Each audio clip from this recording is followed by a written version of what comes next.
Commonwealth, will Charles be another leader? The Queen has given him her backing, but it is not sure the Prince of Wales will be chosen as the next head of this Commonwealth. National leaders of their 53-member entire body, meeting at Buckingham Palace, will hold discussions later about who'll take over from Her Majesty. The role is not hereditary, and BBC diplomatic correspondent James Landale says there have been suggestions it could be rotated around member states. But UK and Canadian Prime Ministers Theresa May and Justin Trudeau have given Prince Charles their support. So, what other options are there? Spy poisoning, Salisbury warned of toxic hotspots. People living in Salisbury have been warned that toxic hotspots of the nerve agent used to poison ex-Russian spy Sergei Skripal and his daughter Julia may still exist around the city. Government scientist Ian Boyd said he was assuming that relatively high concentrations of Novichok remained in places.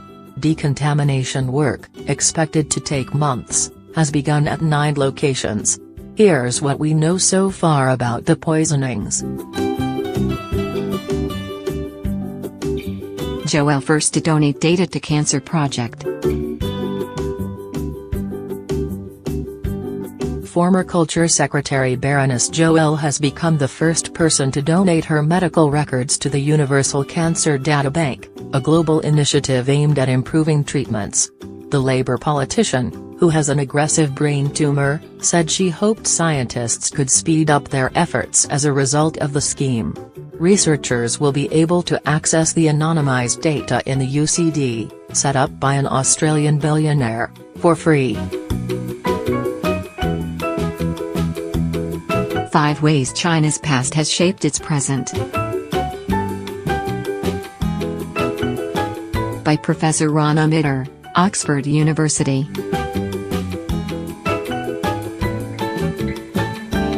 In Beijing, there are long memories of a period, nearly a century and a half ago, when China had little control over its own trade. Britain attacked China in a series of opium wars, starting in 1839. In the decades that followed, Britain founded an institution called the Imperial Maritime Customs Service to fix tariffs on goods imported into China. It was part of the Chinese government, but it was a very British institution, run not by a Mandarin from Beijing, but a man from Portadown. Sir Robert Hart ended up becoming Inspector General of the Customs of China, which became a fiefdom for Brits for a century afterwards. Hart was honest and helped to generate a great deal of income for China. But the memories of that time still rankle. The Daily Telegraph leads on a report that the EU has rejected UK proposals for avoiding a hard Irish border after Brexit, its headline saying Theresa May's plans are in tatters. Meanwhile, The Times says the cabinet is split over future immigration policy. Elsewhere, the Daily Express complains of injustice in the provision of social care, claiming that it is a postcode lottery. The Eye chooses to focus on the unusually warm April weather, using the good old-fashioned tabloid headline scorching. Stranger Things Time magazine names actress Millie Bobby Brown, 14, one of world's 100 most influential people.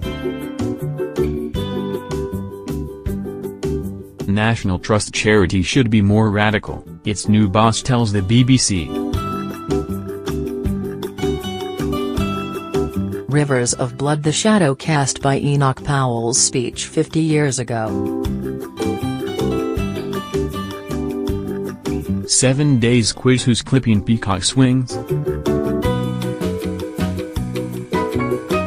If you see one thing today.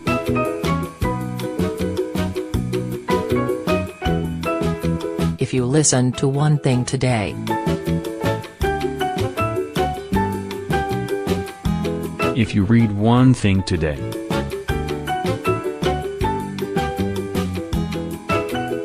(1630) The International Monetary Fund and World Bank spring meetings take place in Washington, D.C. 1800 hours Labour leader Jeremy Corbyn speaks at a gala dinner celebrating the 20th anniversary of the Muslim Council of Britain.